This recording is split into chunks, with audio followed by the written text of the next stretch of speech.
We're practically there.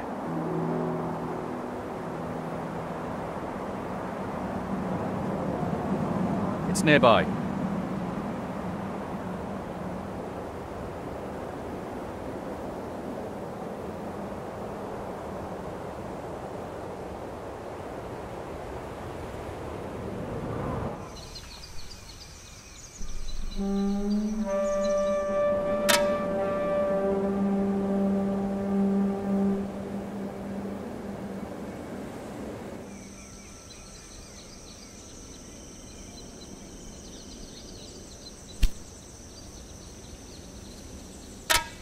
Well, I've heard much about you.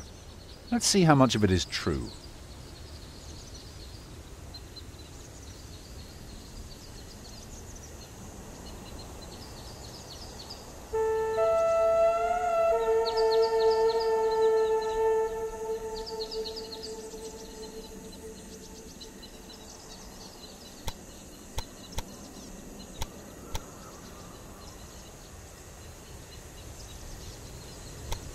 What do you have to offer?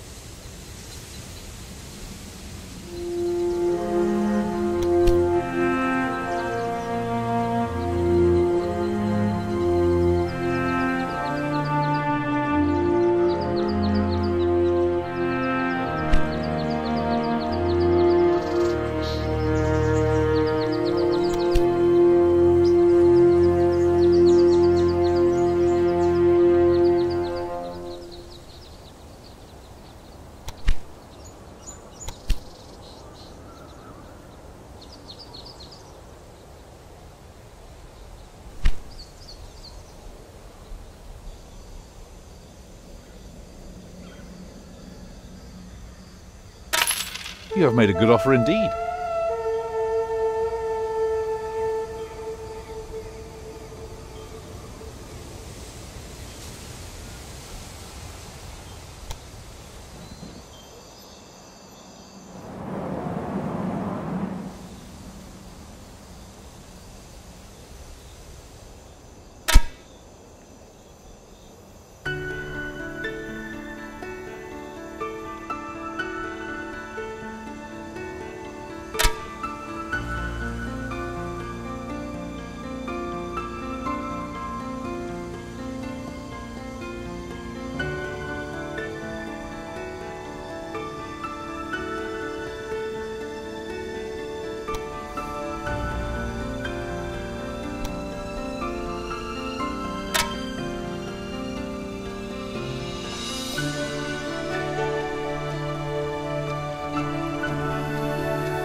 already on the way.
The 11th century.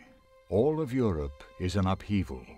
Bold rulers achieve new independence from churches and kings.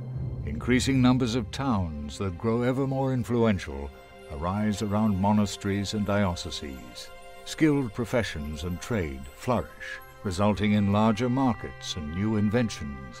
Increasing numbers of people learn to read and write, and convents lay the foundation for a long tradition of academic scholarship. But it is also a time of conquest. The Moors press forth across the Iberian Peninsula all the way to the Pyrenees. At the heart of the continent, the Rhine divides the descendants of Charlemagne, who are at odds with each other, and the ancient horseback peoples in the eastern plains give rise to the new Polish, Hungarian, and Kievan Rus empires. The Viking territories now extend all the way to the Volga. Their descendants, the Normans, have conquered territories in France, Brittany, and on the Italian peninsula, and are forcing Rome to accept their conditions.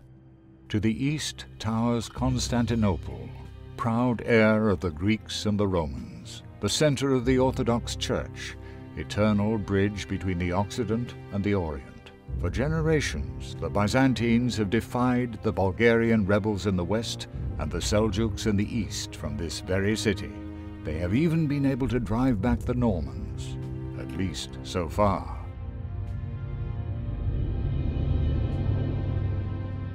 The rural population desires the safety that towns and cities are able to offer, but these also need to protect themselves from the greed of foreign rulers and plundering mercenary hordes. It is not enough to simply provide protection and jobs. A ruler can only consolidate his economic and military position if he continues to found additional towns and build new trade routes, and in this manner expands the territory under his dominion. The story I would like to tell you begins in Byzantium. At this time, the empire controls all the territories between the Balkans and the sources of the Euphrates. Budding principalities, most of which are ambitious and unscrupulous. In the Senate of the capital city, Constantinople, Their representatives are embroiled in a constant power struggle with the emperor.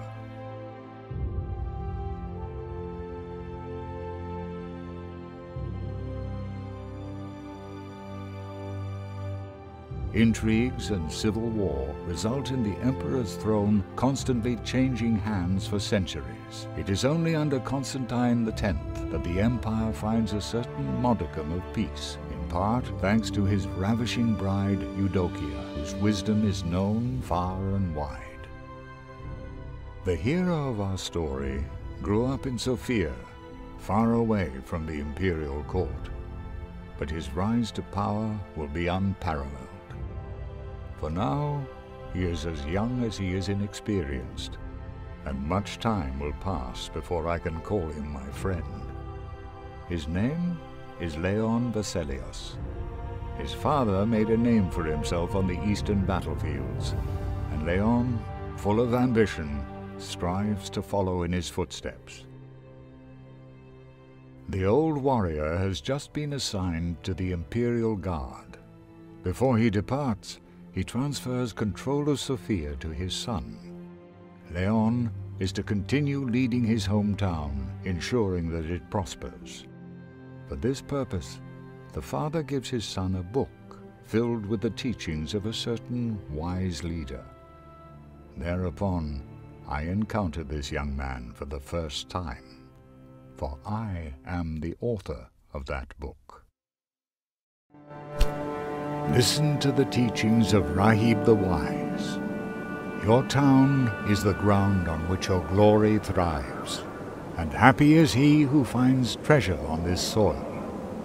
Once you have a town, quickly build businesses to create jobs.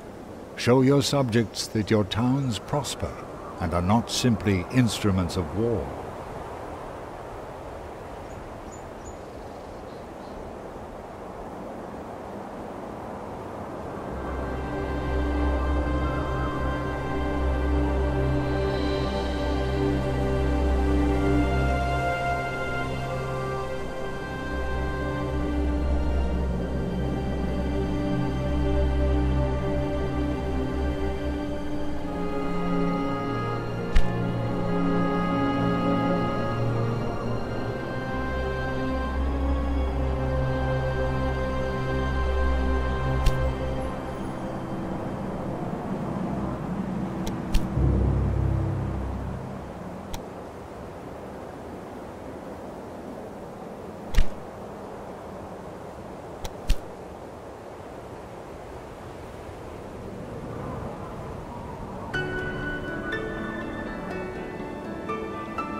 On new businesses, the success of your orders will only become apparent when your market has the right commodities on offer. Once a new business has been built, all those subjects who have been patiently waiting for new jobs will automatically find their way there. But remember, if a person works, he will need to eat. Constructing new buildings to help meet this need will also be worth your while.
Greetings.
The delight accompanying Leon's successes is short-lived.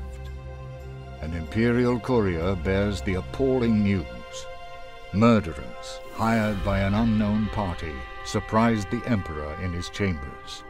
His personal guard fought bravely, but the poison on the assassin's weapons was too strong. The emperor succumbed to his wounds, and so did Leon's father. A great responsibility now rests on Leon's shoulders. As the new head of the royal house of Vesalios, he is of course expected to travel to Constantinople for the burial. His family has been a close friend of the imperial family for generations.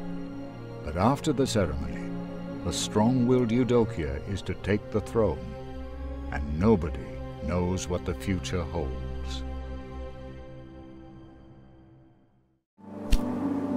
Leon Vesalios, please accept my heartfelt condolences for the loss of your father. He served my husband faithfully and well. Hence, your family shall not be forgotten under my rule. Unfortunately, you have little time to grieve. Your presence at my coronation is of great significance politically. Please accept my gratitude for your support in this time of upheaval. Eudokia.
It seems as though all of Constantinople has arrived to send the emperor off to his final resting place. Flanked by other representatives of royal houses, Leon is at the front of the funeral procession, which is led by the imperial widow. She holds her head high as she walks through the crowds. It is not only Eudokia's beauty that draws the attention of the greedy nobles. She will soon need to choose a new spouse, to whom she will transfer the emperor's crown. The longer she hesitates, the more likely it is that civil war will break out among the power-hungry suitors. This makes the oath that Eudokia swears at her coronation even harder to stomach. Before the Patriarch of the Orthodox Church, the Empress swears never to wed again. From now on, the well-being of the Empire is to be her greatest duty and only concern. Esteemed Leon, it was a pleasure to meet you in person. To answer your last question, it was not easy for me to take that oath. But this was the only way for me to secure the throne without having to deal with all the intrigues from people who hope to have my hand in marriage. You have no idea how weary I am of it all. I hope that I will be able to find some peace on the trip that we spoke of. Perhaps even in your province.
Greetings. Shall we negotiate?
No problem.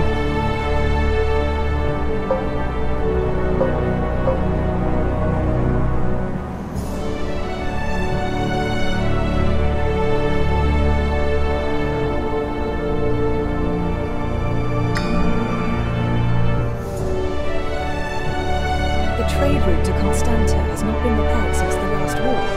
It would be helpful if you could rectify this, as I will most likely be travelling to Sofia by Constanta.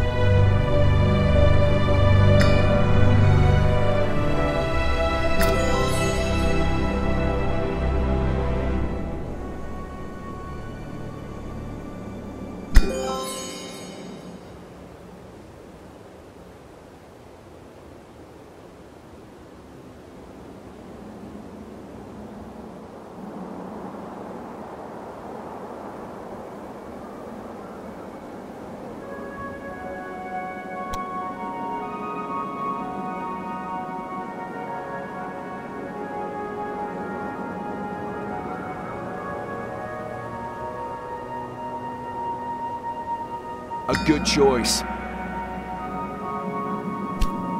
Esteemed Leon, I hear that you had a new thoroughfare built. That is good news. I intend to boost trade in my empire. Make use of this opportunity to consolidate the trust the town elders have in you. Speak to the mayor of Constanta and negotiate a trade license. I shall put in a good word for you.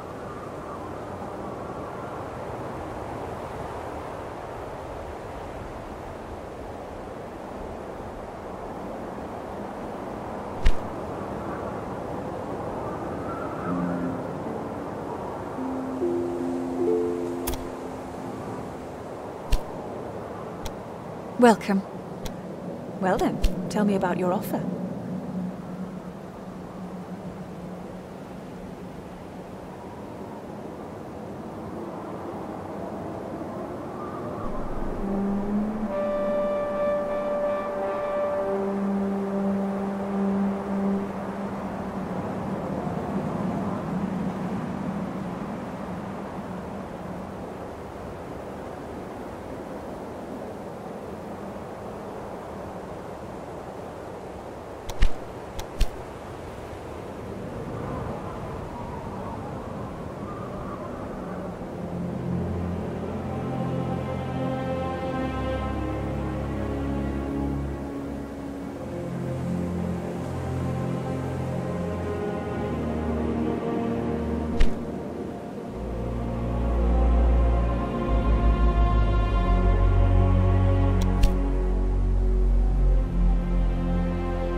What?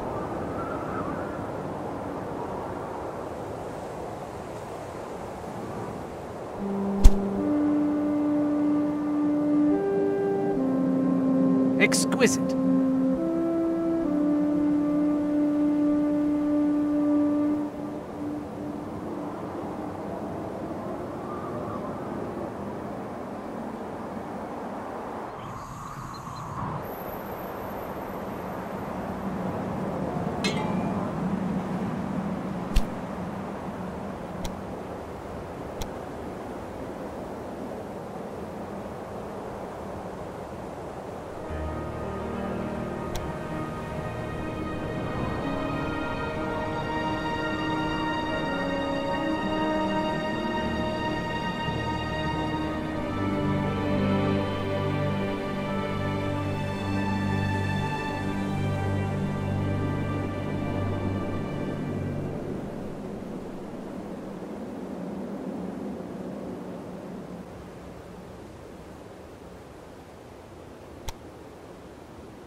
Already on the way.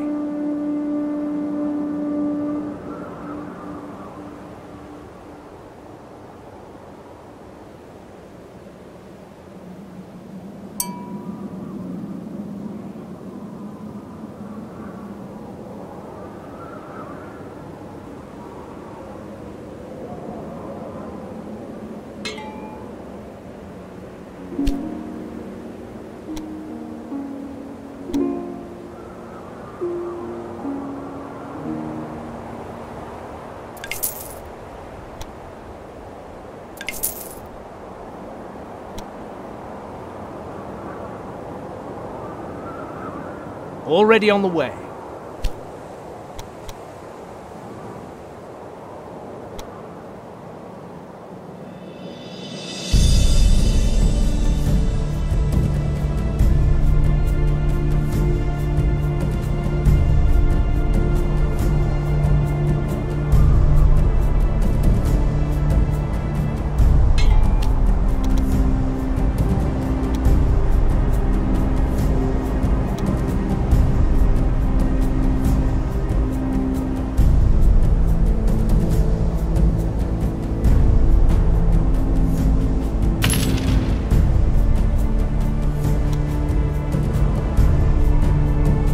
Already on the way.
Certainly.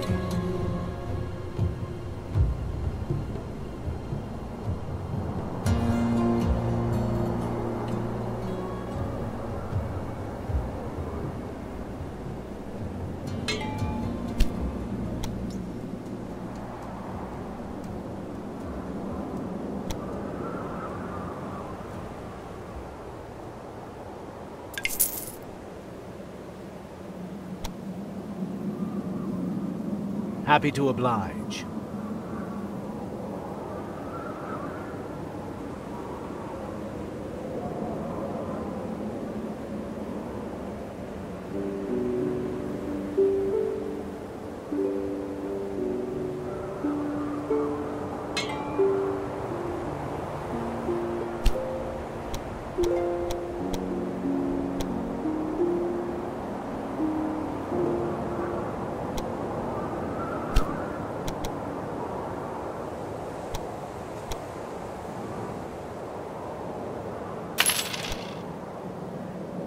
Happy to oblige.